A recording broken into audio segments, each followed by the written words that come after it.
Samp&Chance, are you ready? Hey, everybody, welcome back to another episode, a special episode of Samp&Chance Wrestling. It's WrestleMania week, and I'm here with my man with the master plan, Mr. Chance, Michael's Chance. Happy WrestleMania week. Yeah, I guess you could say that. I'm too excited for it. It should be all right, but yeah.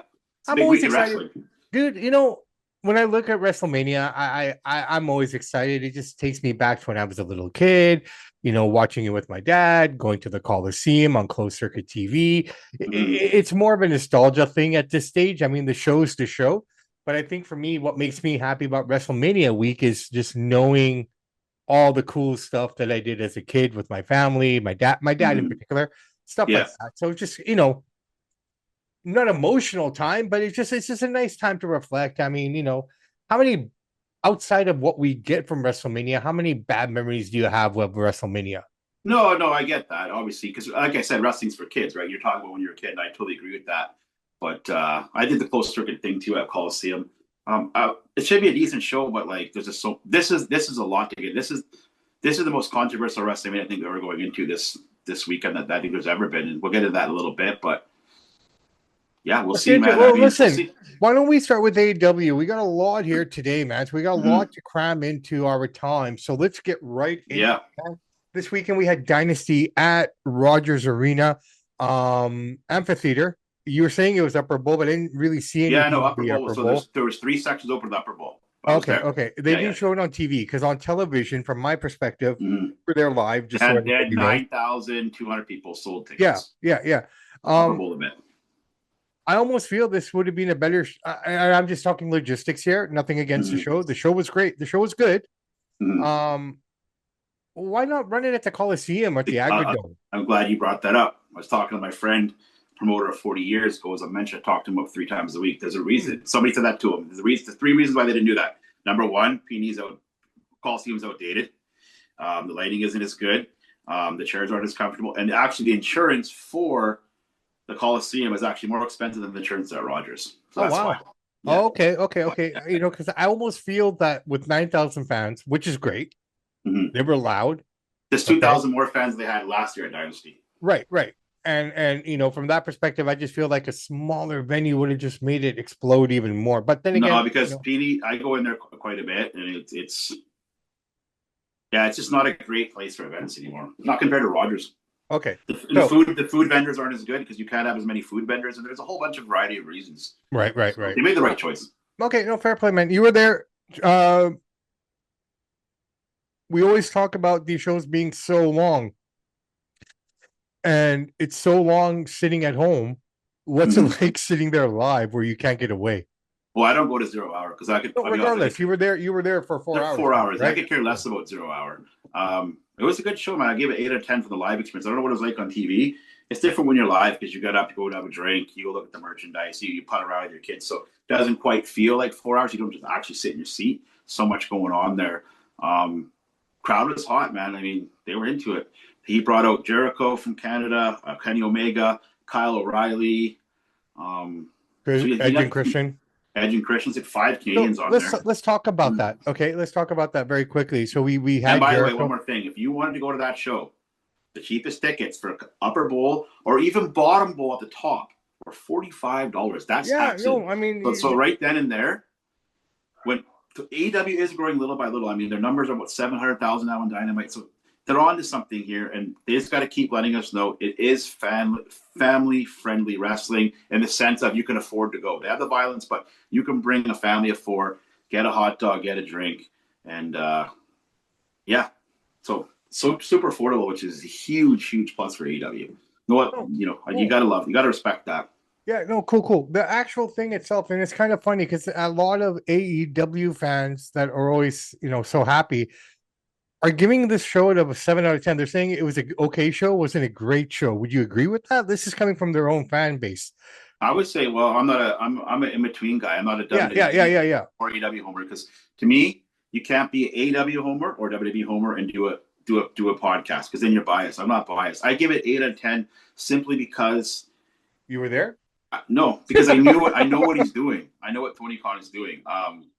people are mad that Jericho lost because he's in Canada. Jericho doesn't need to win. He's 50 years old. And by the way, Jericho looked great for 55. I mean, he's in great shape. He lost his stomach. Does he as quick as he used to be? Of course not. But he still hung in there with Ricochet, who's one of the best athletes in AEW, and he wasn't gassed out. If you watch CM Punk, he'll be gassed out within 5 minutes of WrestleMania. Jericho did not gas out. I was zooming into my camera on my phone to make see he was not gassed out. Go back and watch that. So I thought Jericho performed well. Edge and Christian, the crowd was singing, Alter Bridges, Edge's song. Like, the crowd was into the Canadian guys. O'Reilly got a big pop. It was a good show. I mean, Kenny Omega, MJF was a really good main event. And Ospreay and Moxley, the crowd was really into those matches for sure. I mean, the gauntlet match, yes, there was a little bit of a dead spot there. I wasn't too much into that, but you're there for 5 hours. You're not going to be hot every match that comes out. When you add in the fan affordability, you add in the cheap shirts they have there. The shirts are priced reasonably. You add all that in. That makes the crowd even more enthusiastic. Because, hey, I got it for $45. I got a shirt for $30.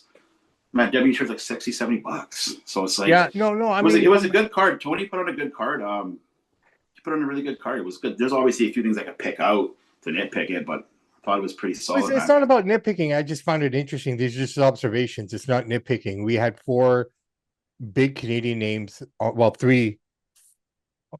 Okay, all 4 big Canadian names, right? 5.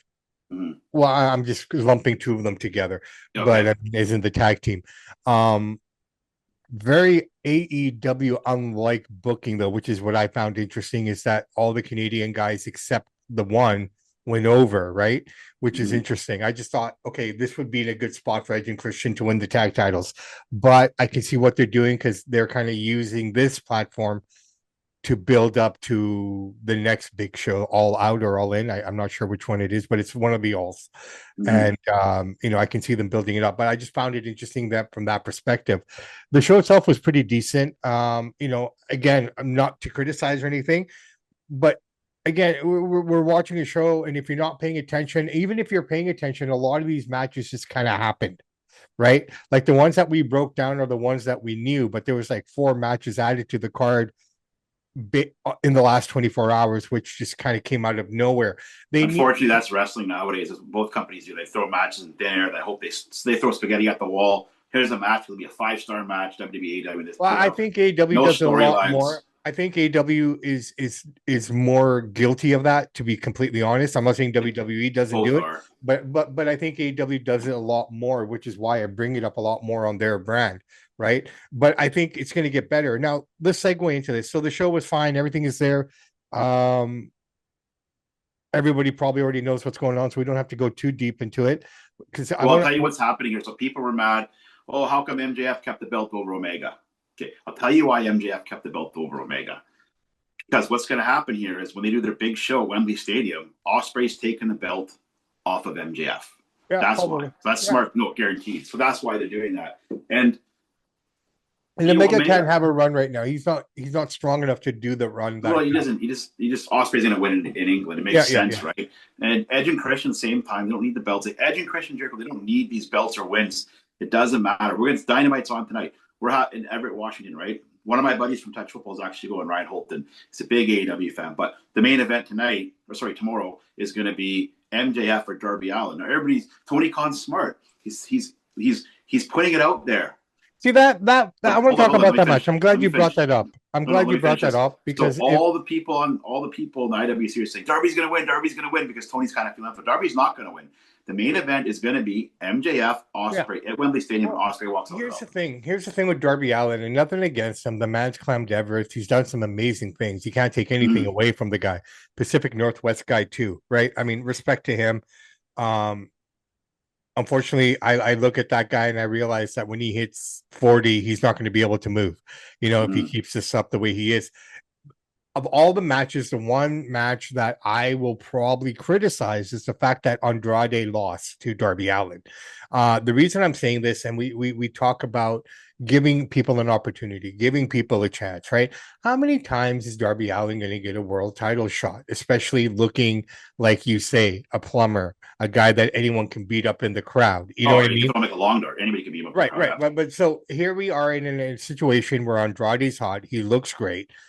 Even if he's going to lose to MJF, Okay. I feel that should have been the match. I mean, I don't think Darby Allin should keep getting shot after The shot only after reason shot. I agree with you, but the only reason I agree with Tony Khan on this booking is I thought about what you were saying. The only reason Darby Allin beat Andrade, because Andrade to me is the hardest working guy in No, and AEW. the match is going to happen in Seattle.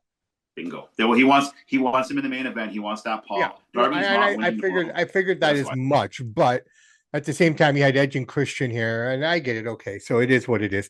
But I just feel like okay, Kevin Hart winning the TNA title. Okay, I thought that was great. Why? Yeah, that was cool. No, only reason I thought it was great. Nothing against Kevin Hart. I don't know anything about the guy. I really don't. Okay, which is why I thought it was great, because now this guy's going to get to build himself up, right? Now he has the opportunity. He has an important. I mean, is in the world of AEW with all the belts that they have, would you say that the TNA title or the TNT title is their number 2? Yeah, but that trios title, I can't stand that. That's right. That's so you've given a guy that is low mid card an opportunity to shine, and that's what we're talking about. That's what we want to see more and more now, right? So from that perspective, I was really happy. I don't know who Kevin Hart is per se, or Kevin Knight is per se, but outside of what I've seen of him, I'll say one thing about Tony Khan. Nobody predicted. Well, besides, we knew MJF was going to be able to make it. But for the most part, nobody really could have predicted this card of how he was going to win and lose. I got to give Tony Khan credit on that. Whether we agree with who he put over or not is irrelevant. He made it. He surprised us. He didn't swerve us, but we thought one thing: Jericho was going to win, Edge and Christian are going to win. Nope, they're not. That's good booking, because you can't be too predictable. I gotta give. No, I appreciate that, but I found the way they dealt with the homers very, very WE like, because that was the difference here for me.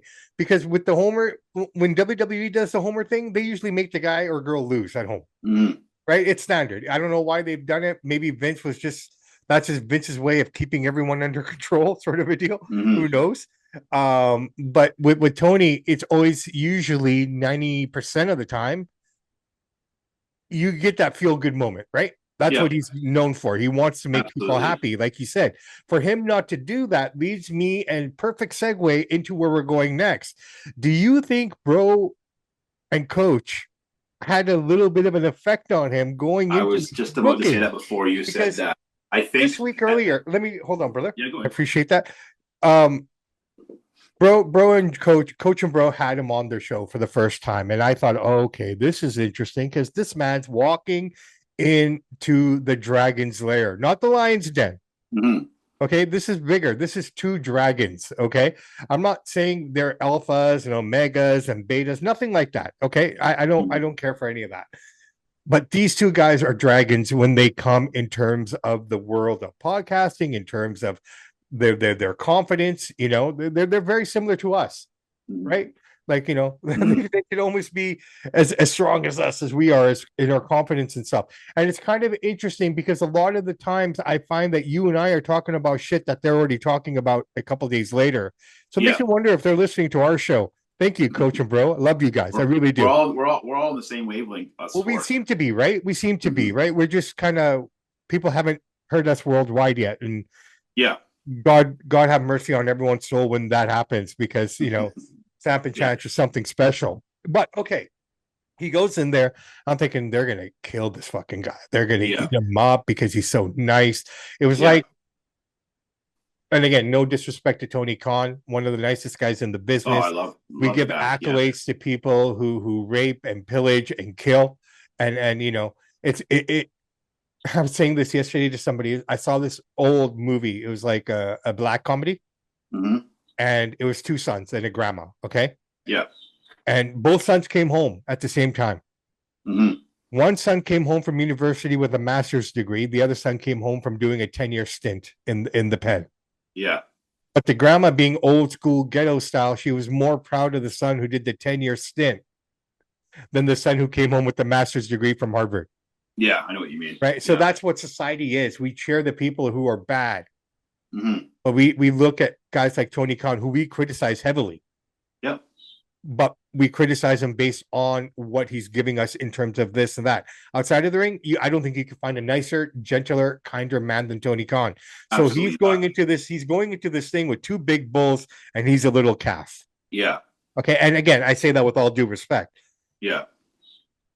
Bro and Coach asked him questions that everyone else has tried to ask him. Mm-hmm. But I love what Coach said. This was probably the one thing that stood out. Tony, that's a great answer, but it's with a lot of broad strokes. Can you be more specific? I like that. Yeah. They picked at him in a way where he felt comfortable. It was a great conversation. They asked him things that we've all wondered about, like these scrums. Like, okay, if you have a podcast, if Samp&Chance, can get a credential pass to ask you questions, you know what I mean? Mm-hmm. Like, how is that justified? How does that work? Like, I'm watching this press conference here in Vancouver. Are you telling me all these people flew in from the States to do this presser? A lot of them. Okay, so that's really interesting then, right? From that perspective. But honestly, I thought the interview went really good. I thought they really opened up his eyes, and I think at the same time, there might, like you keep hinting at, potential for something to happen here. Now, I don't think it'll be a cross-promotional thing. I'll be honest, I think it'd be more of behind the camera and things like that. Like, I don't know if they can do a cross. Well, Tony Khan. So here's a little background. Tony Khan opened up the door because he knew when he just said it in an interview. Nobody asked him what he goes. What are you watching on TV? He goes, I really enjoyed JCW. What Vince is doing, Lindsay, it's brilliant. Yeah. And he even gave Vince credit in the interview. So I love the way you segue from backstage vignettes to the match, because Vince is a master of that. Mm-hmm. So when Vince saw that as all over X, Vince realized, hey, the message this guy or DM will get a hold of him. Hey, come on, Coach and Bro, because now he knows Tony likes him, likes what he's doing. And so then Tony knows Coach and Bro are professionals, and I'm sure they discussed it a little bit, had him on, and they asked about CM Punk scrum, they asked about Shane McMahon, but after the show, if you listen to what Vince said after, the guy lightened him up with some humor. We made him feel comfortable, and then we asked the questions, and they were respectful. It was a great interview. It's the best interview you'll ever see of Tony Khan. No, and you know what? And I think the way Vince and Coach approached him was very similar to how we approach Vince. Yeah. Especially coming off the comments that we made. We got him at a hot time, right? Mm-hmm. And as you say, there's our certain guests that come onto our studio, look around to make sure it's all legit. Yeah, I was thinking you're going to make a troll prank, right? Right. And with Rogers, happened to Vince. I've heard them talk about it. So that's why they look like, hey, these guys are going to troll me, right? So when they come in and they see that and we do the approach that we do, we even gotten hardened anti-Vince guys. Mm-hmm. Professor Bear, good mm-hmm. friend of our show, good friend of mine, good friend of yours. Even he's not a huge Vince fan, and that's fine. Softened up after listening to our interview with him. Mm-hmm. So I see what their approach was, and they got more out of him. I feel that Tony Khan's the kind of guy, if you approach him in the right way, he'll give you everything you need. Oh, yeah. He's You're awesome aggressive, guy. Which is human nature, I guess. But with him, it's more so because he comes off as a soft individual, right? They talked about what I really found interesting was because we hear this, conversation a lot with the indie guys here when we pick their brains a little bit, like, about the boys and stuff. And that was a great little segment there to describe that. There's the executives and there's the boys. How does this work when the boys start becoming executives and mm-hmm. all of it? Like, so I don't want to give a lot of it away because I want people to go in and tune in. It's an hour and 17 minutes. It's mm-hmm. an easy listen. You can't go wrong with it. It's the kind of listen where you could continue working. You don't have to focus on the visual. You just have to listen, people. Right? That's all you got to do. One more thing before we jump to WrestleMania. I love what Vince said to him. And he was trying to say, like, when you're number one, you don't punch down. We were number two, talking about WWE. Me and Vince McMahon, we started punching up. What do? Vince, that whole invasion angle, that's all Vince Russo. He created the whole thing. Sent the Tank, Triple H, all these guys, all Vince Russo.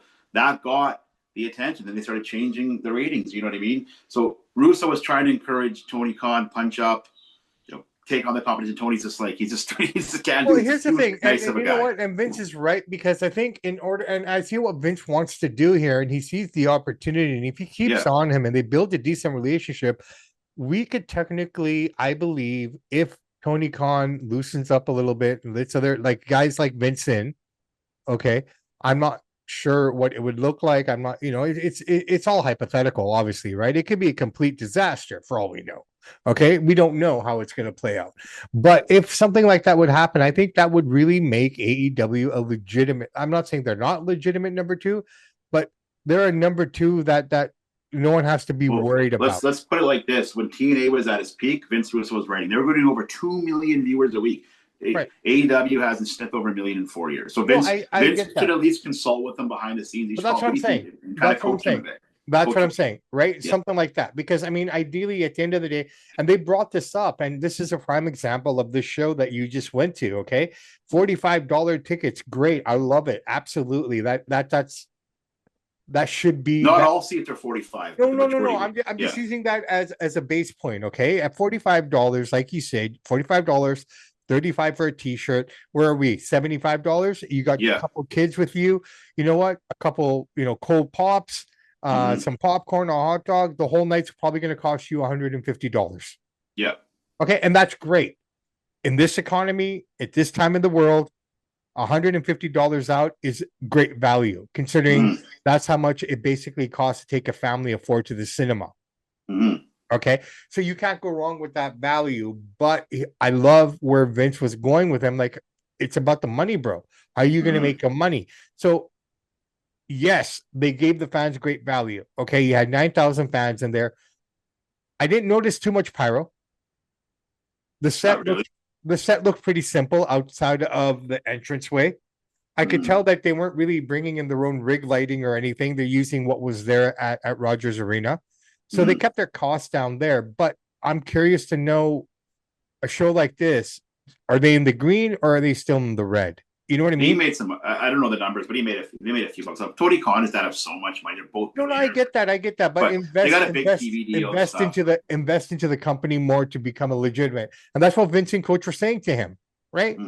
So I'm kind of hoping these kind of things like this, these little seeds, these little conversations that are happening. Well, we're not privy to what they do backstage, or if they're even talking on the phone. Who knows what's going on? I say one thing before we switch.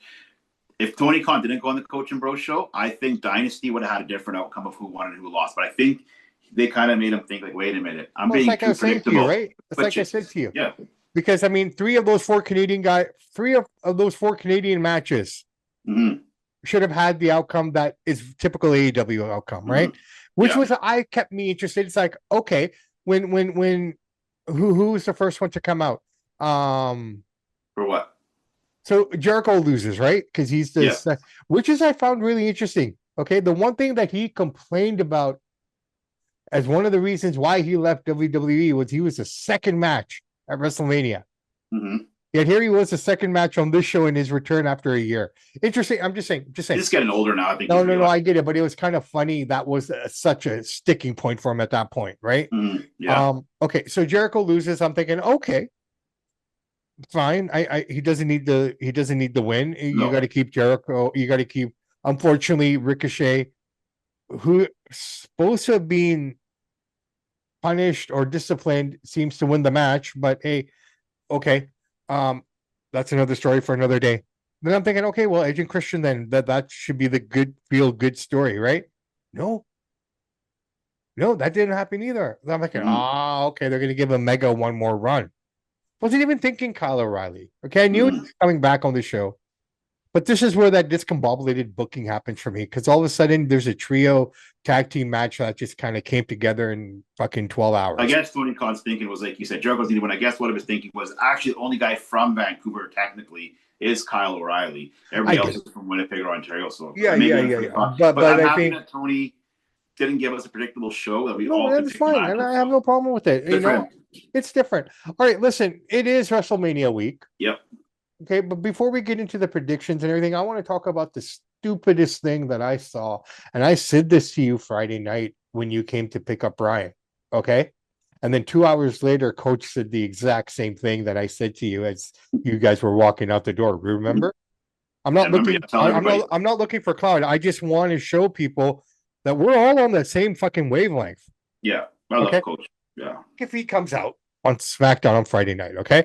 He comes out and he says, I'm gonna fucking save you all. I got the deal of a lifetime. I'm gonna make life great for you. From now till Monday Night Raw, until the end of Monday Night Raw, all tickets are going to be 25% off. Well, great, man. Wow. Thank you. 1 week before WrestleMania, you're going to discount all the tickets to 25%, unless you live in the Vegas area, unless you're 100 to 200 kilometers within driving distance from that area. That's a great deal. But for the rest of us, for the 80% that will come to the show, if you had given us this deal a few months ago, ticket prices for the ticket airline prices would have been cheaper. Hotels would have been cheaper to book at that point. You've done this. I've done this. We've booked a flight, 1 week before we needed to be somewhere out. You know what I mean? Mm-hmm. That flight should have been $400 3 months ago is now $900. I know.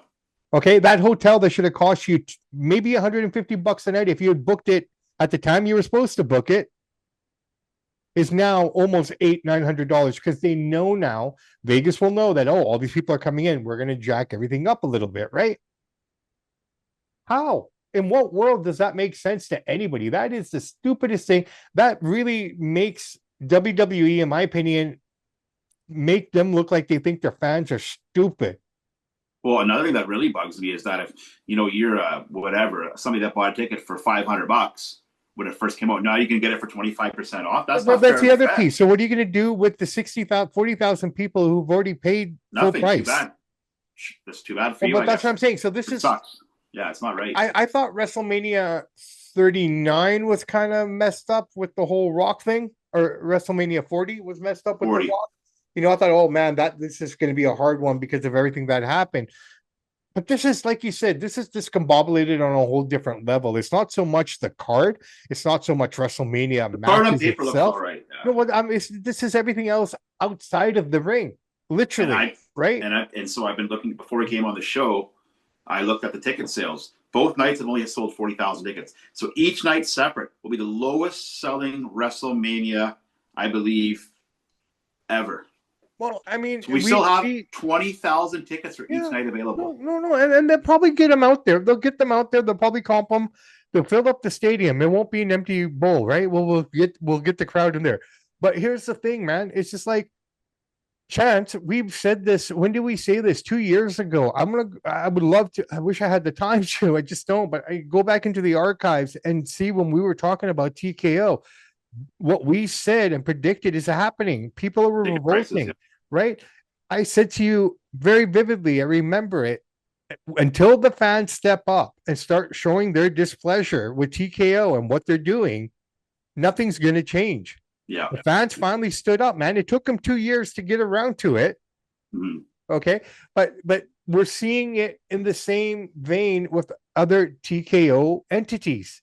Mm-hmm. We don't have to go too far to UFC 327 that happened in Miami, which is one of their biggest markets. The three markets, in my opinion, that mean the most to the UFC right now is their annual hit in Madison Square Garden in November, their springtime hit in Miami, and International Fight Week in Vegas, right? And I guess the odd Sphere show and the White House show that they kind of add. But on a regular basis, those are their three biggest shows. That stadium was half empty, bro. I didn't check the ticket number, so I can't say. I'm not sure how many tickets were sold. I didn't really notice it. Well, I'm looking at the visuals, like how you're on the line and this and that on Twitter, on my X account. I had tons of people, showing the crowd, just showing the crowd, like how low this attendance was. So TKO really needs to take a step back and look at what they're doing. Like, you're gouging everybody, man. Yeah. And people can't afford it. You are basically canceling out the people that pay your day-to-day wages. Yeah. Not the casual fans. No, I know. So yeah, the thing is, the number one story going into this WrestleMania, it's none of the matches. It's none of the storylines. The fact is, there's 20,000 tickets available for each night. 40,000 tickets are available for WrestleMania. This is such a cluster. This is so bad on Ari, Nick Khan, Shapiro, Triple H, Bruce, no.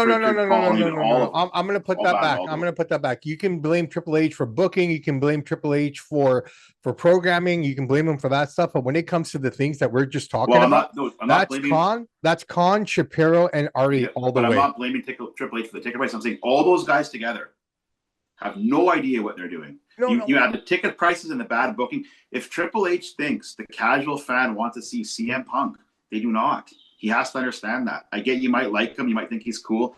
He's not a big draw. He never has been a big draw. Everything McAfee's saying about CM Okay, Punk but is we're not. true. Okay, but So this is why WrestleMania is not sold out. It's the bad booking. There's no storylines that are captivating to the casual person, and the ticket prices are over the moon. So you add all that in the pot of gumbo. It's a Triple H and a Ari are going to go down as the worst owner booker team we've ever seen in wrestling, because they have totally fumbled the ball here as far as ratings, ticket sales. They're just a terrible team together. I predict by the end of the year, Triple H will be let go of all of his dudes of credit. They're going to blame Triple H. He didn't make he's a going to good be the show. scapegoat. SmackDown has bad ratings. Like, he's going to be gone. Well, they're already making him the scapegoat, right? Which is why I think he rushed. If you noticed yesterday on Raw, he looked like something was bothering him. Like, he did not look happy. He didn't look like he didn't care with the Oba Brock thing. Like, he just looked like he knows the pressure's on him, and like he's going to be blamed for the low ticket sales. Not saying it's all his fault, but somebody's got to take the fault. I don't think it's his fault at all, because he has no control over that. He doesn't control that aspect of the business. But it's saying he writes the show. No, I get that, but I mean, at the end of the day, we've seen worse shows written, and people had no problem with the tickets. Okay, it just comes down to the fact that, one, people's eyes are opening up now a little bit more. Okay, number two, you have the same show at the same venue in 2 years in a row, and from 1 year to the second, ticket prices went up $1,000. No, I know, okay? I get that, but also look at what he's done. Look what he's been doing. The last year, hasn't wrote any really captivating television. The tickets are one, and then the shows aren't that great. People are like, this sucks. Look. It's like raising a child. It's like raising a crop. The soil, the minerals, everyone has to play a role in it, like you're saying. Yeah, it's all of them. And it's all of them combined, right? So, the two things that Triple H and CM Punk be known for: Triple H has set records for the lowest rated SmackDown ever. CM Punk is going to set a record for the lowest attendance for a WrestleMania main event. He's not a big draw. The whole show on CM Punk, man. You can't. I'm not blaming the whole show. I'm just saying, though. But it sounds like that when you're saying that. It sounds like you're blaming the whole thing on Punk. Because of him, the show's going to suck. Like, because in wrestling, it's not one person. But in wrestling, the main thing is the main event. The main event. No, I get that. Right? I get that. But Roman's in the main event, and he always sells tickets. Yeah. So why aren't we putting anything on him? It's him too, both of them. So let's clarify that. It's everybody. It's just not him. What I'm saying. Here, okay, let's break it down. Ari is to blame for the expensive tickets. Right. Okay, that's a huge problem. The other part is to blame is Triple H's shows he's been writing the last couple of years. People aren't interested in that. He's not writing for the casual fan. And so you put that in the pot, we have a low-rated WrestleMania. Okay, you got that as well, but you can't say it's all Punk's fault. No, I'm not saying it's all Punk's fault. I'm saying he's not a big draw, and he's proven no, he's right. Not. But it just shows that maybe none of these guys are a big draw. Maybe none of these names are working, because on paper this looks fun, and the build-up has been great. The last 3 weeks have been amazing. I've enjoyed everything I've seen. Last night in Raw was a big letdown, I thought. Why is he apologizing for criticizing, talking about his dead dad? Like, that was a huge animosity to make you guys fight. Now you're apologizing for it? Well, I mean, I see what they were doing. You saw so much violence and everything beforehand, and this is like the calm before the storm, like this kind of promo. And it was Punk kind of one apologizing for the shit he said about Sika. I get that. The other part was him opening up and just, again, from a story perspective, okay, just from a television perspective. I'm not behind the scenes, nothing like that. Look. Okay, well, I mean, I can see you seeing it from that perspective, but I can also see from the other perspective as well. Of, both guys were in the same place. You know what I mean? Mm-hmm. And I can hear what you're saying. Some people some people didn't. So as I said before, Roman Reigns is never going to mention Larry. That was never coming up, right? He's not. No, I thought that was going to happen. No. But there's two things. One thing you can't mention Punk's UFC. I don't know about the Larry thing, but for Punk to apologize, that takes some weight. That takes some weight out of the sales, because before we thought, oh my God, he made fun of his dad. They want to kill each other. Now it's like, I'm sorry. It's like, now you kind of have a story of where he hates all the reasons why Roman Reigns is what he is, and he hates the fact that he feels the way that he does. Right? That's what I got out of it. But so it's kind of interesting. Let's see how it plays out. Listen. That was bad. Fair play, man. Each to their own. That was bad. Each to their own. Each to their own, brother. All right. Saturday night, for both nights, the first two matches are going to be on ESPN free, if you want to call that free, because you still have to pay for your prescription to ESPN in order to watch it. So I don't know how free is free. ESPN Plus, it's great, but you know what though? You're paying for these. You're still getting fucking commercials, bro. Yeah, I know. which is weird. You shouldn't get commercials if you're paying for it at that level. But anyways, what can I say? All right, so let's get into it, man. Night one, very quickly, we're gonna run through this and make our predictions and kind of go from there. Okay.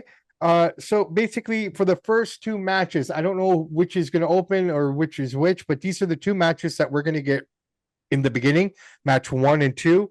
Let's say Logan Paul, Austin Theory, I Show Speed against the Usos and LA Knight.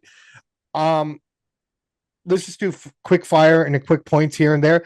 I'm going to go with Logan Paul and Austin Theory because if this is on live TV, you have Logan Paul, who already has a good following. You have this on national TV. More people will be watching it on ESPN than probably the pay-per-view side of it, right? So this is great exposure for all of them. You got some big names out there. I think Logan, Austin, and I Show Speed win just because it makes more sense. Usos and LA Knight don't need the victory. Your thoughts? Logan Paul is the most recognizable star on this whole card. If you can't take away Jelly Roll, take away Pat McAfee, as far as the wrestler, Logan's the most popular, most known guy on this whole card. They're going to win. I Show Speed's huge. Logan and Austin, they're young, they're strong, they fit, they look good, they act the part. Usos are old, slow, and tired. Should be a decent match. I love LA Knight. Vision goes over. Keep okay, belts, yeah. I'm in the same agreement, and I think it's going to be done in a way where ISO Speed does something which causes them to lose, which makes them still look okay. You know what I mean? So they don't lose too sheepily. All right, let's move on to the second match here. We got Jacob Fatu versus Drew McIntyre. Storyline here has been amazing. I love the build up on it. I love the backstage segments. It takes me back to, dare I say, the Attitude Era with those segments in the back, in the parking lot and stuff. I love it because I haven't seen it in a long time. Looking forward to this match. These two guys can go. It's going to be hard as nails. And honestly, I feel sorry. In my own mind, I feel sorry for anyone who has to go number 3 after this match, or number 2 after this match, depending where they place it, because these guys are going to put in kill it. That being said, Fatu wins. Drew gets injured to the point where he has to be written off because he's going to go film Highlander. Yeah, it looks good on paper. I don't know how, if it's a big moment for Fatu. He's never been on the big stage like this in this big of a role. Will he show up? We don't know. I think he will. I think he will. I think two strong boys. I mean, they move well, and the way they've been going at each other. I'm not saying he's not a great athlete, but he's going to get over with the crowd at WrestleMania. We don't know that yet. He's never been in that spot. They're both strong. Get over. He'll get over. We'll see. You just never know how this will go. Yeah, it should be a good match. But yeah, Jacob's going to win. He's younger. Drew's going away for a bit. So yeah, should be a good match. All right, let's move on here then. Let's keep going with this very simply. All right, so then we get the women's tag team fatal four-way elimination matchup here. We got Nia Jax / Legend, the champions, going up against Charlotte and Alexa Bliss, against Bayley and Lyra Valkyria versus the Bella Twins. Now, because of Nikki Bella's health, they kept this match took a little while because they didn't know if Nikki was going to be okay to go. Okay. Team She's okay. We got the match now. I will make my prediction right off the bat, and I'll tell you why. I think it's going to be Lyra and Bayley, because the story's kind of already built in, where Bayley got pulled from the card last year. And if you look at the build up to this, Lyra and Bayley have just been more and more aggressive.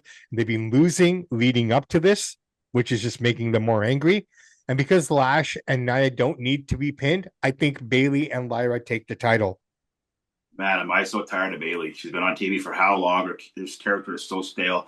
How can we have Bayley on WrestleMania? We don't have Chelsea Green or Io Sky on WrestleMania. To me, that's an absolute tragedy that those two aren't on WrestleMania.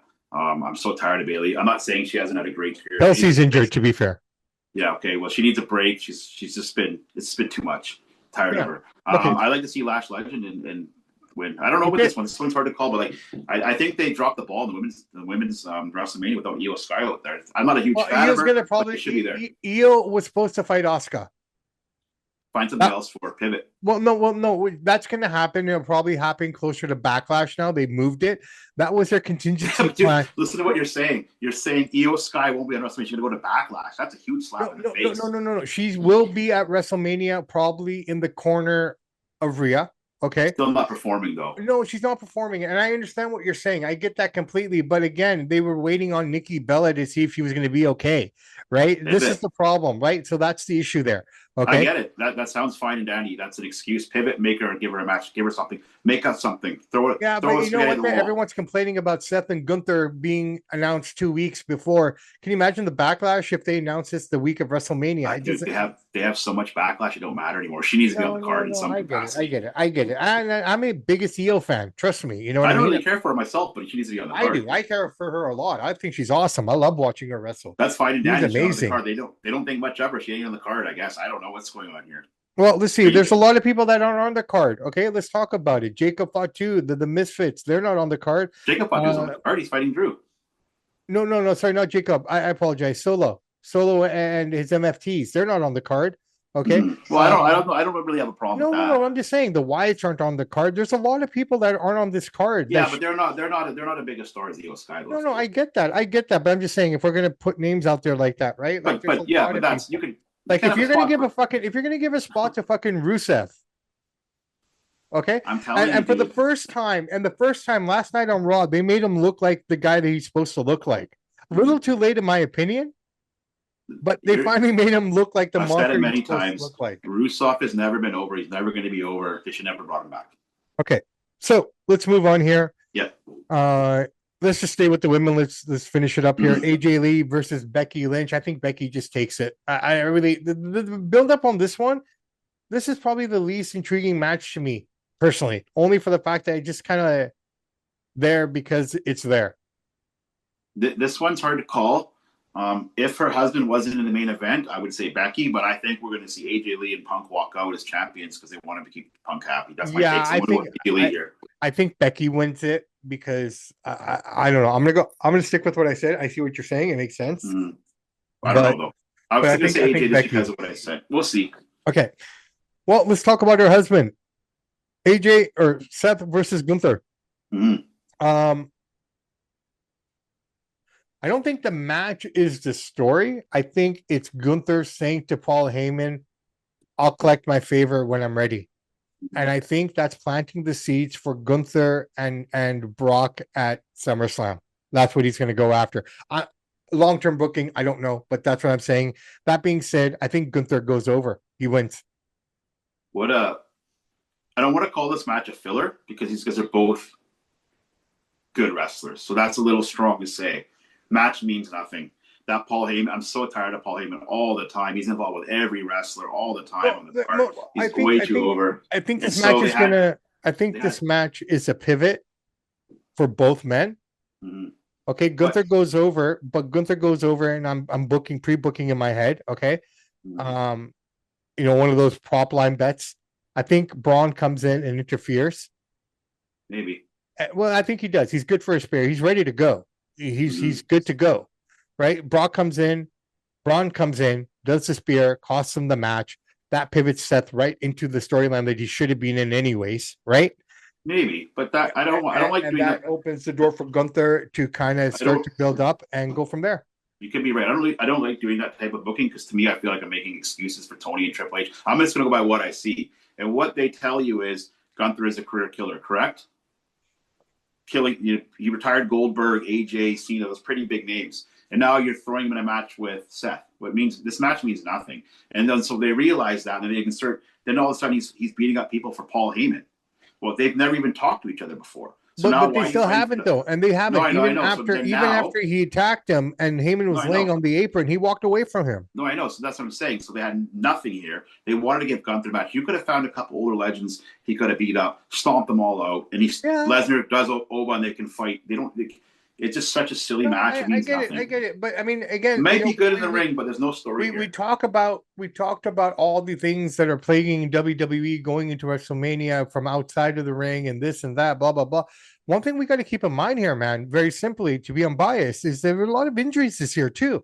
So many injuries that people were waiting for. And here's the thing, okay, we're talking about it. The match initially was supposed to be Gunther versus Ray.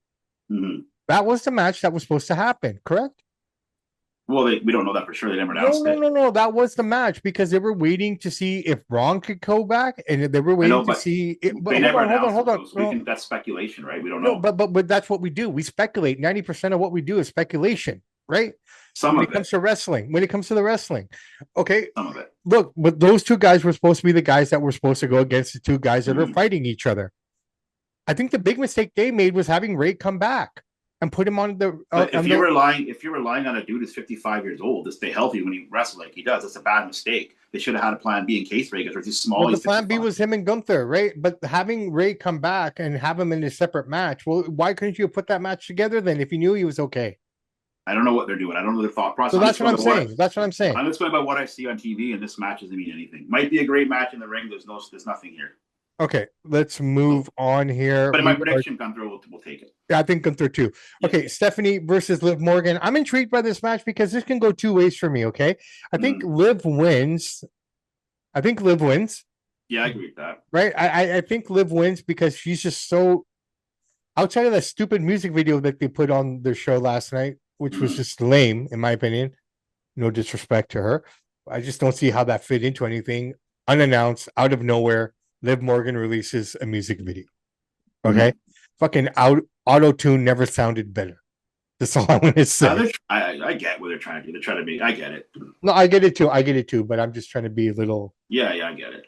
You know, what it is. But listen, here's something I found really interesting. And I think it's a factor here that people may not be paying attention to, and that's Raquel Rodriguez in this match and Roxanne Perez. Okay, I really have a feeling we're gonna get a Liv and Raquel feud starting pretty soon.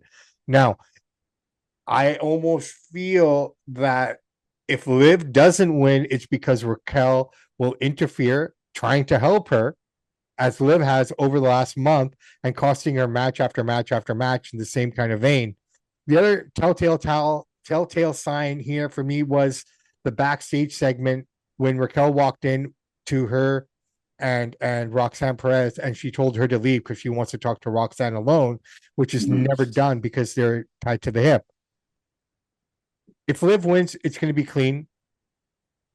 But I think Stephanie can win if they're going in that direction. But Liv could also win and have that feud with Raquel as well. But I'm going to stick with my prediction. I think Liv takes it, but I wouldn't be surprised if what I just said happens. Could be right. It's hard to say. Like I said, to get inside Tony Khan and Triple H's head is almost impossible. I don't even think a shrink can figure out what they're going to do next. I'm fucking trying, bro. I think Liv will. I'm going to give it to Liv, but I'm trying. I try to get into their heads and see what we're going to do. All right, let's move on. Night one main event. Okay, Cody Rhodes versus Randy Orton with Pat McAfee in his corner. Probably get Jelly Roll in. Yeah. You know, it's not announced or anything, but Jelly Roll will probably be in Cody's corner. Now, here's the interesting aspect of it. I think the match itself is going to be awesome between the two of these guys. They have great chemistry. They got history together. They know how to work together.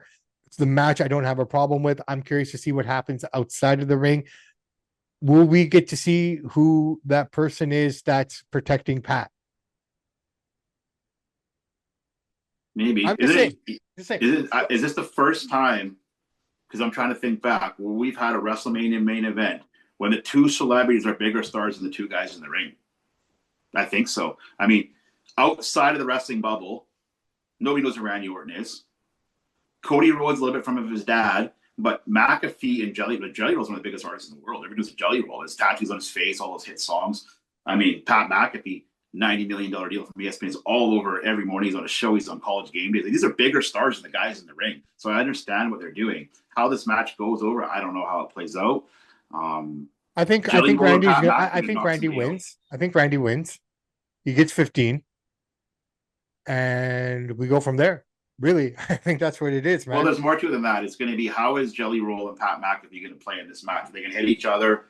Well, that's what makes it fun, because it's Jelly Roll going to go punch McAfee, he ducks, and that's what makes the match fun. Like I said, the match, like I said to you earlier, before we, a couple of seconds ago, the match itself, I already know what to expect. It's all the stuff that's going to happen outside of it that's what's going to be intriguing for me.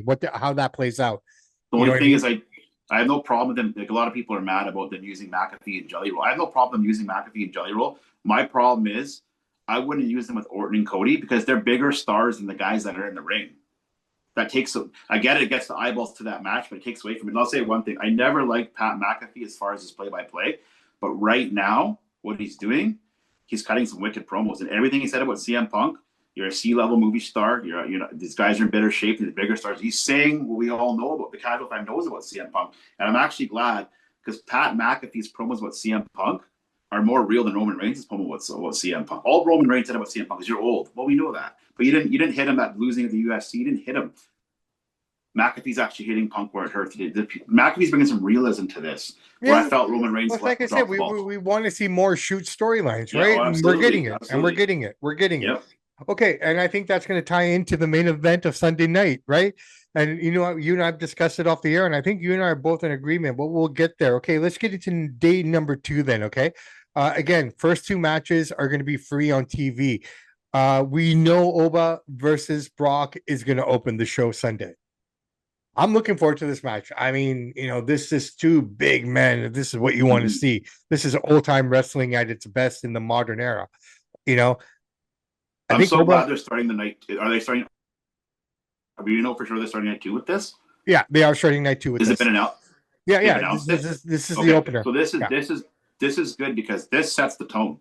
You're going to see the 2 biggest, strongest, fastest athletes that you guys got.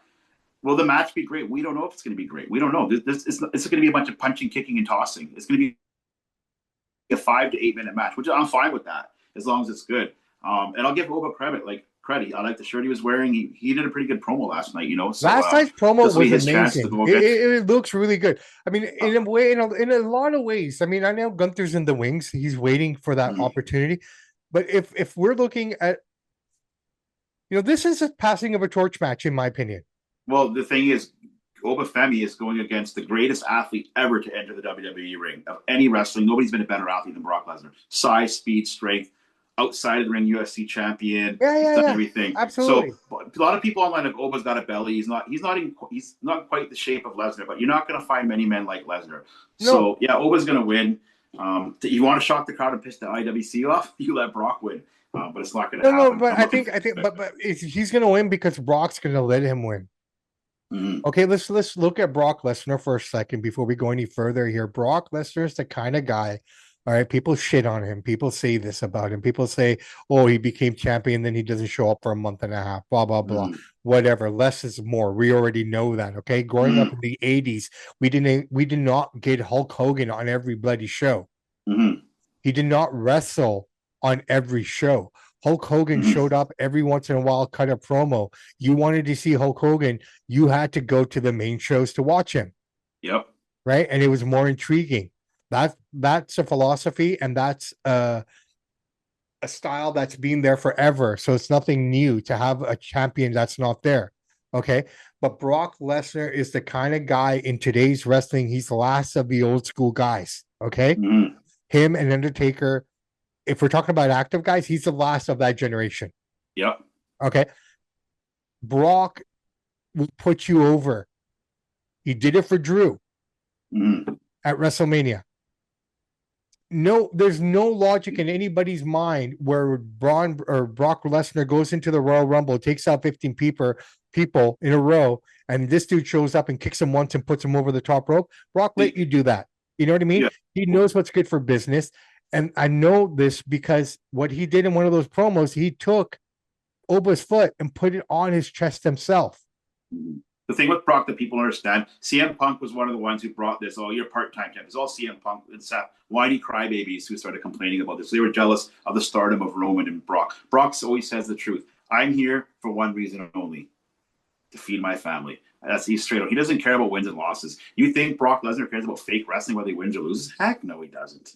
Pay him the money, he'll lie down. Pay him the money, he wants to win, he'll win. He cares more if his son scores a goal in his hockey game than he does about what happens in his matches, right? So, look, at the end of the day, I think Obafemi goes over. We don't have a problem there, and yeah, we'll keep on going from there.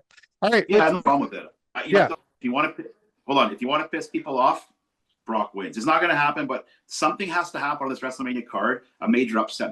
Maybe this is where it happens. I don't think so, but I wouldn't be shocked either. Maybe now. Okay, so that's opening up the night, and like you said, and I love that you said that this is going to get the crowd riled up and everything.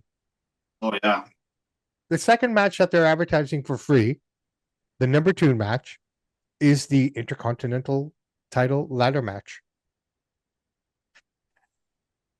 Does that deflate the crowd or does that keep them pumped up? Because now you got the crowd really, really hot. Do you want this match number 2? Sometimes these ladder matches can be amazing. Sometimes they're not. It depends how they go out. List for everybody who's all in it. Okay, so everyone in this match, we got Penta champion versus Javon Evans, Dragon Lee versus JD McDonough, Rusev, and Rey Mysterio. 4 good guys and 2 bad guys. Yeah. So why is Rey in this match, but he couldn't go against Gunther on Mania?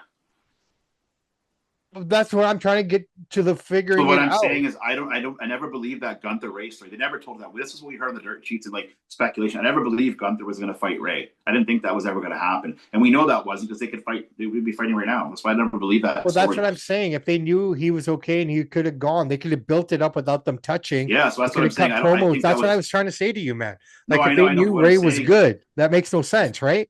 So that's what I mean. I don't think that match was ever supposed to happen. We just thought that because people said that. I don't think that was ever their plans. It was just BS in the internet. Fair enough. Maybe they put it out there for us to kind of speculate, right? Or they never did and somebody made it up. Okay, but, so we got these high flyers here, man. And you know, JD McDonough is no slouch. Okay, the guy can go, the guy can move.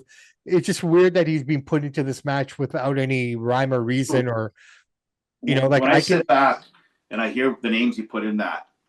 How the heck is JD McDonough and Rusev? Okay, guys are not over at all. They can't sell 50 tickets. Those guys, nobody cares about them. And you don't have Carmelo Hayes. But that's what I'm saying. That's what I'm saying. Or throw Carmelo in this match. I don't know. But that's what I'm saying. They already ripped his heart out after he worked his ass off all year. You're going to look at WrestleMania. Usually it should be the reward show for the guys and girls that work their ass off, right? You would think that's how it is. Especially in wrestling. I can understand it's different in boxing and stuff like that because of rankings and whatnot. But these guys are just, I don't know, man. There's names on. It might be an all right match. You know what? Carmelo and Dragunov should have been on this match opposed to JD and Rusev. You know what I mean? That's just my take anyways, right? But, I mean, I don't think let the crowd down. There's some high flyers here, so. What takes away from the match is the fact that you had these 2 guys that don't fit into anything. And last night on Raw, we saw Rusev finally look like Rusev. Mm-hmm. The feud that I want to see after this is Rusev and Aleister Black fighting to see who's going to get a push. Because both guys came back. Both guys came back at the same time from AEW, right? Mm-hmm. And I don't know who's going to win this match. I mean, neither guy has traction. Neither guy is really doing anything. If anything, with all due respect, Aleister Black and Selena Vega look like a poor man's. Help me, Chance. I don't know what you're talking about. There's so many guys that look poor out there. The husband and wife duo. Karrion Kross. Thank you, Karrion Kross. They're poor. He's a poor man version of Karrion Kross. Yeah. Right, and his wife is the same poor woman version of his wife. It doesn't matter. I don't understand why you would get rid of Karrion Kross. Why would you get rid of Karrion Kross if you're just going to give the fucking shtick to someone else? Yeah, doesn't matter what kind of push you give Aleister Black and Rusev, they're never going to be over. Which is why I'm saying they should have a feud to see who gets a push. That'd be a great feud. Right? Think about it. You got 2 guys. You could say, I want the push. I should get the push. Blah, blah, blah. That'd be fun. It'd be a funny story.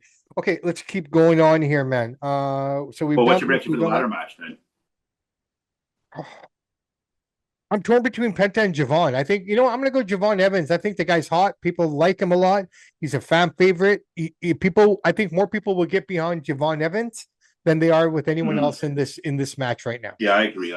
I was going to pick Javon too. He's young. He's up and coming. He's more over than anybody in the match. Right. So, and if we want to give young talent an opportunity, this is a guy now. Okay. Yep. And you can argue that, well, Dragon Lee's young or this guy's young. Yeah, but they've been around for a while and they've had their opportunity. Dragon Lee is not over though. Nobody cares No, about but Dragon that's what I'm Lee. saying. They've been around. They're young, and I get that. But maybe he's not Mm-hmm. ready for it. But this dude's ready for it. Okay, give him the title. Yeah. Let's see what he can do with it. My bat, and I really like Trick Williams a lot, but I'm gonna call this the bathroom match of night two. Sami Zayn, Trick Williams, Lemon Pepper Steppers. Love them. I love everything that Trick is doing. The fans are booing Sammy, and everyone's cheering Yeah, for. he's like, what did I do? He was surprised. But it's love it. I love it because this shows how good Sammy is in character work. Okay. Mm-hmm. Physically, he may not be appeasing, but his ring work and his character work is amazing. Okay. Mm-hmm. You can't touch him. Two out of three, if you want to give him in terms of that. The problem is he's been around for so long. We've heard No, I get it. But crybaby, poor me. the way he's selling it right he's now, he's like doing the poor me guy. And he's doing an all right job. but he's doing a great job of making everyone hate him, but he's still trying to be a nice guy. It's like it's reminiscent to when Seth Rollins was the face. Mm-hmm. And he came back saying, I'm your savior, and he brought everyone to the ring, and that made him a heel. The problem with a guy like Sami Zayn is that crowd reaction was organic. He just, people are tired of him. They're done with him. His stick has run on for too long. Right, I'm not saying, but nobody's using that organic. No, I'm not denying that. I'm not denying any of that. He's got some talent. I'm not saying he's not. But this stick has run on for way too long. He's way too long in the tooth now. He's more greasy. Total turn here. But hold on. I'm not disagreeing with that. He's more greasy now. He's more pale. He's a little more flabby. He's got no arms, and it's like, besides all of that, the people generally do not like him because they don't think he's any good. If you actually just go on X, Instagram, Facebook, the harder guys that used to love him are just done with him, and it's just like, he shouldn't even be out there with Trick. Oh, hey, I get that, man. Wrestling fans are fickle. Trick wins. A Trick takes it easily, right? I don't have a problem with that. All right, let's move on here then. The Demon, return of the Demon, Finn Balor. Now, I wish they didn't announce a Demon. I wish it was more of a surprise entrance. You know, that would have made it more, oh, wow, the Demon's here finally. You know, we haven't seen him in a long time. Vince pulled the Demon. He didn't want him to do the Demon anymore, right? That's why we had. I don't blame Vince. I mean, how is a little guy like Finn Balor believable as a demon? It doesn't make sense to me. I don't blame Vince on that. No, I mean, we're seeing two guys. I mean, Finn's in not bad shape, but like, to me, like, Dominic has a great character. In the ring, he's absolutely brutal. He can't run, he can't jump, he's weak and really slam a guy. Great character work. In ring wise, he's not very good. Here's what I like about the story and why I'm intrigued in the match. Okay. When Dominic was with Ray, you know, and they had their little feud and everything, yeah, it was okay because it's a father and son thing. But this is a bit more interesting because, legitimately, to be completely fair, Finn took him under his wing after he made him turn, right? So everything you've seen Dominic become, the story is that I made this character. I made him who he is. I made him mean and angry and malicious because I taught him all these things. This is more of the father-son match that we could have potentially gotten at some point. We still might with Ray and him. You know what I mean? But that's what makes this story interesting for me. To me, Finn wins. Yeah, probably because they're bringing the team back. For me, I'm not interested in this match at all. I'll be totally transparent. I don't care about the storyline. I like Dominic as a character. He's really entertaining. He's really over. I don't care for Finn. He's never been over. He's never going to be over. The hardcore guys love this Bullet Club. Well, nobody knows what that is if you're like a casual guy. So to me, this match is just a grab a soda from the fridge kind of thing. But Finn will win because the Demon came back. I'm not saying it won't be good. This doesn't intrigue me. Fair enough. Yep. All right. Jade Cargill versus Rhea Ripley. I think Rhea wins, but I'm hearing rumblings that Bianca is cleared and she's ready to come back. So if you want to get Jade Bianca going, you keep the strap on her. But I without not knowing that 100%, not having all that information, I'm going to stick with my original prediction. I'm going to go Rhea wins. So this is probably the only storyline, well, besides Punk and Mac, that actually has any truth to it. If you go on their X accounts, they've been trading shots at each other. Brutal to each other. Yeah, which is good. Yeah. I wish they were doing that more in the promo sense on the screen. Yeah. Here's the thing: you got two complete I opposite women here. I You think got you can get away with a lot more on the platforms than you can do on TV because of restrictions, but I know what you're saying. so well, not supposed to be no restrictions on Netflix, but so here's why this is Go figure, right? this is why this is an intriguing match. You have Rhea Ripley, okay? She's pale, she's gothic, she's depressive. That's this look she has. Big holes in her ears, tattoos all over her body. Okay. Some guys are into that. Whatever, don't care. Not my thing. Then you go over to her, Jade. Great shape. She's Aesthetically pretty, pleasing. aesthetically pleasing. Great athlete. Takes care of herself. So you're bringing all kinds of people to this match, and then you got the black versus white thing. Yeah. You got the whole the X thing. So it's actually a really good feud. No, it's kind of cool, and I like this. I I hope like the Jade line. wins. Sorry, go ahead. I hope Jade wins. I'm tired of Rhea winning all the time. If Jade wins, the IWC will go crazy. They hate her. They think she's the worst. They don't like her. They have these big Rhea marks. All these 40, 50-year-old men are nerding out over Rhea Ripley. Just a bunch of geeks nerding out because they think she's hot. I don't care who he thinks hotter. I think Jade should win. Give her a little more time with the belt. See what she can do. Well, because Rhea's always winning all the time. Well, okay, I will disagree because Rhea hasn't won a title in over 2 years. To be She fair, just won the Royal Rumble, did she not? okay, but she hasn't won a belt. But I'm not saying titles. I said she keeps winning. I didn't say titles. She keeps winning all the time. So let somebody else have it. And if Jade can't run as a champ, then take it from her. But I don't think she can run as a champ since she's had the belt. Personally, in my opinion, right? She needs someone like a Bianca or a Rhea that she has right now to make her better, because everyone else around her is shit, and she's injured everybody that she's been in the ring with so far. I'm talking about Jade, right? Yeah, she's like Seth. Right? Yeah, Seth she's like that. So, the one line that I like about it, and we talked about it, aesthetically pleasing, tattoos, blah, blah, blah. Rhea's comment, you're built, for looks. I'm built for war, sort of a deal. You know what I mean? So playing off little lines like that, I love the storyline. I don't know if I would. I don't agree with that at all. I mean, if Jade's in the gym more than Rhea's in the gym, Rhea's in the gym too, but I just look at the difference. I mean, Jade's putting in the hard work. I think they're talking about their training, because anyone can be in the gym and look amazing, but not have a lick of fighting skill. No, but you still have strength to build the muscle, though. You do, but I mean, you gas out more. Anyways, yeah. Just from that, I just thought that was a really good storyline. I like Jade. Well, I'm going to go Rhea because I just think it makes more sense, and it just going forward. I think we'll see how it goes. All right, you ready? Yep. Punk Reigns. Let's just leave it at that. I think you and I are both going to agree in who we think are going to win, and it might shock a lot of people. Me saying that just probably spilled the beans, but I think CM Punk wins, and I think you agree with me because I think we're both in agreement that this is going to lead to a McAfee TKO versus CM Punk WWE feud. Yeah.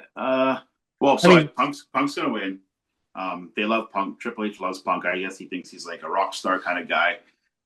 They were doing pretty good stuff up until last night. That apology, I still don't understand why he did that. Who told him to do that? It takes away from the match. You had us believing you're such a sick, hypocritical, narcissistic punk rocker.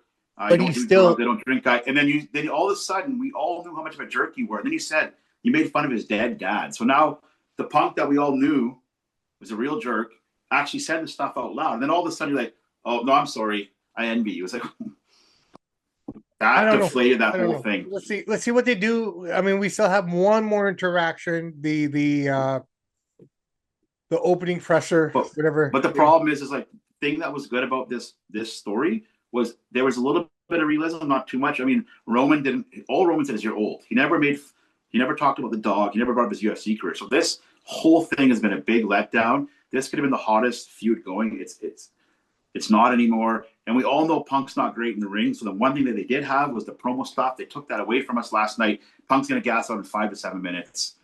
It might be an all right match, but Punk's going to win because they love Punk at WWE. They just love the guy. Can't do no wrong. I think part of that is what you're saying is a part of it, perhaps. But I think, like we were saying, I think the stuff that McAfee's doing has been more directed to Punk than it has been Cody. Even though he's a part of that match, all his promos have gone the other way. Right? He's not really. But the thing is, I don't know. The reason why I'm not saying we're going to see a WWE TKO feud, I don't think we will. I don't think we will. I'll tell you why. because I think this is a one-off for Pat. I think Pat is building hype for WrestleMania. He's going to go back. College stuff starting up pretty soon here. As far as like all this stuff he got to do, he's got a big show. I don't think he's going to see him that much. I think he's so building hype for Mania. if that's the case, then Cody should win because he said, if you win at WrestleMania, then I will never come back. Yeah, I'm not 100% positive, like 100% sold that Orton's going to win. I kind of got a gut feeling that Cody might. I'm not sure. Maybe Pat comes back. I don't know. I think Randy needs to go over if WWE wants to save face. So honestly, my question for you is, what intrigues you about the Punk and Reigns match? Because nothing intrigues me about it now that he apologized. I would have said before, Punk made fun of his dead dad, so Roman wants to kill him. He apologized. So what intrigues you about this match? Because that stopped it for me. Honestly, so what's the story? I'm asking, what's the story here? Well, the story was everything. For me, the story shows a lot of anger, a lot of physical attacks and everything. And then we get into last night, and yeah, it was a weird promo. I completely get that. I get where you're coming from, but here's the way I kind of looked at it from my perspective. There's just no more anger left. There's nothing left in either one of these guys. And basically it's a revelation of CM Punk saying, and this shows how much of a, arrogant narcissist guy he is in a quiet way. That's the way I saw it. Okay. I saw him being completely honest and transparent, saying that I hate this, I hate that, I hate all these things because you have everything and I didn't get anything. The jealousy's there. I hate the fact that I'm jealous of you. I hate the fact that I wasn't born into a royal family of wrestling. I hate the fact that I had to work my ass off and everything was given to you. You know what I mean? I'm jealous of you. He's basically what he's saying. I'm jealous of the fact that you got it all and I didn't. I'm jealous of this. I'm jealous of that. And Roman saying the same kind of stuff back to him. Like, you want to look at it from the other perspective. Roman said, I hate the fact that 10 years from now, people will still chant your name more than mine.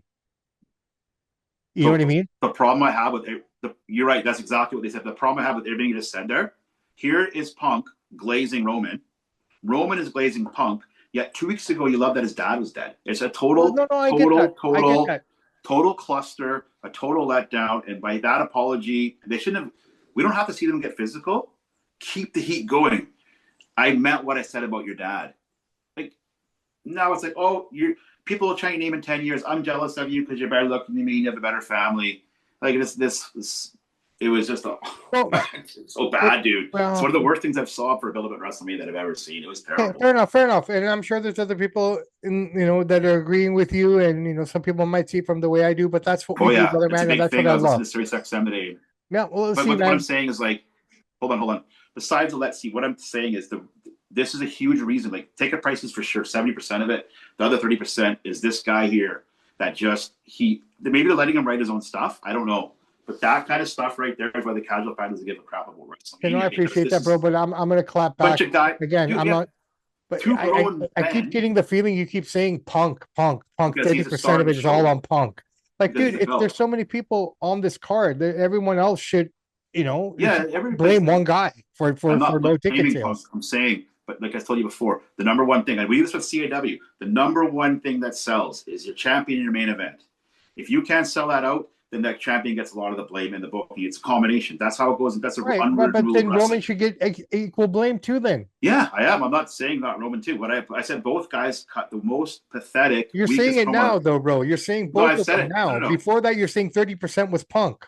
No, I didn't say 30% was Punk. I said 30% is his main event. So the main and Orton guys too. What I'm saying is, you can't sit there and tell you like I love that your dad's dead, and then all of a sudden.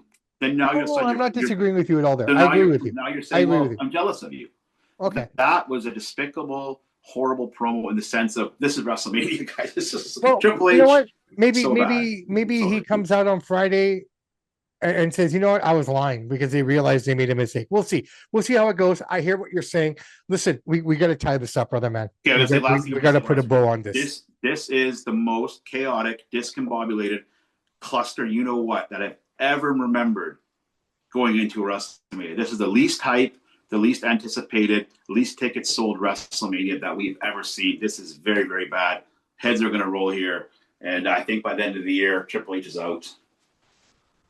Yeah, well, let's see how it goes. Not saying it might not be a great card, but there's no buzz for it. One more thing, last thing I was going to ask you, I have to bring this up. Cody Rhodes on ESPN First Take today, and he gave his top 5 favorite wrestlers of all time. You think you could name 3 out of the 5? I haven't watched it. No, I'm saying, what do you think he said? If you were to guess, this judging by Cody, he gave his top 5. Try to guess like 3 of them. Some of them should be obvious. Flair? No. Dusty? No. Hunter? No. Hulk Hogan's number 1. Okay, Hulk Hogan's number 1. Hulk Okay. Hogan, Michaels, Savage, Reigns, and Charlotte Flair. This is top 5 of all time. I don't have a problem with it. Yeah.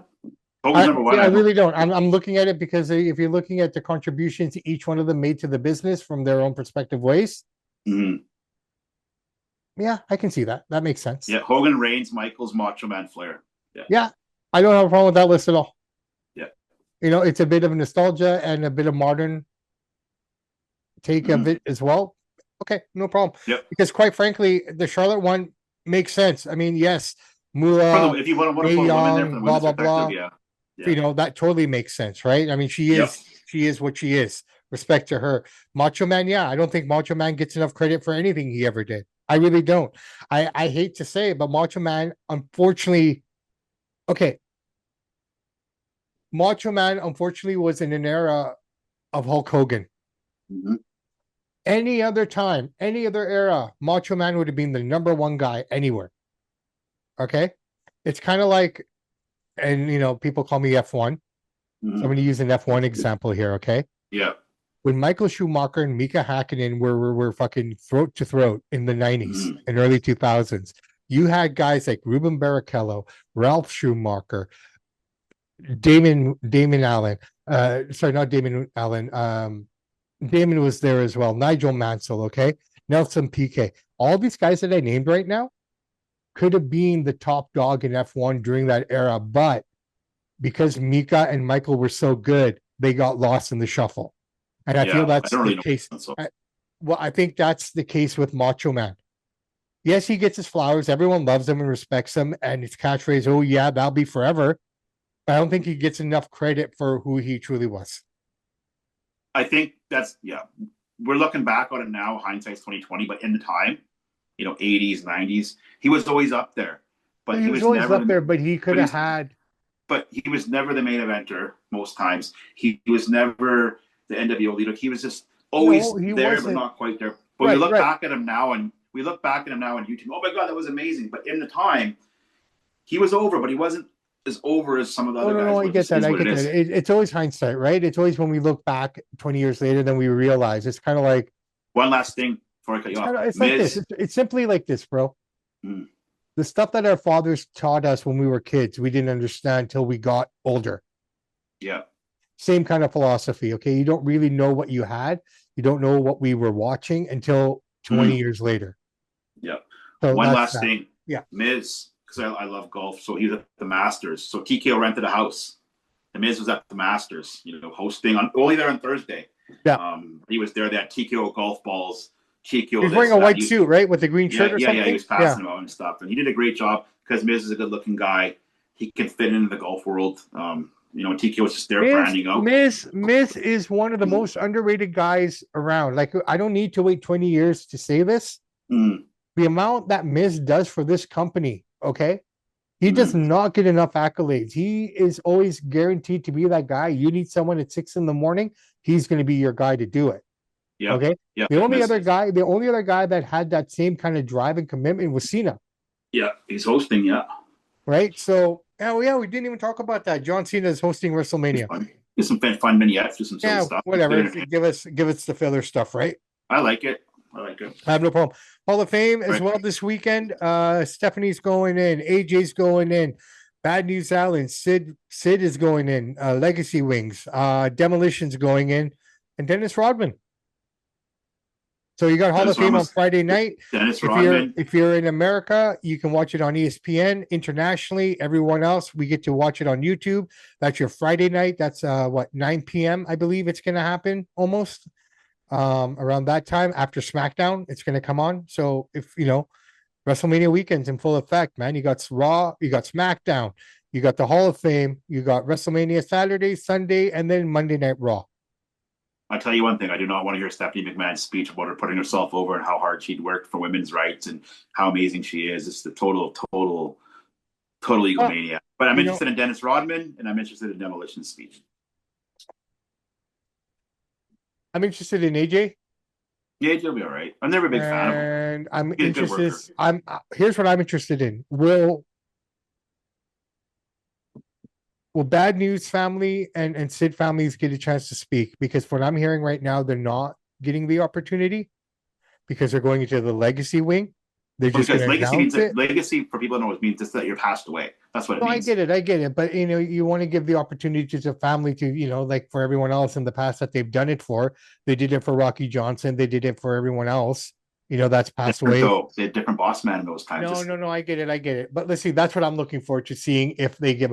And the reason being is because I am friends with his daughter, Bad News Allen, who I got to meet in Calgary a few years ago. I've been trying to get her on the podcast. She's a hard woman to get to commit to it. But who's putting Stephanie and who's inducting her? Triple H?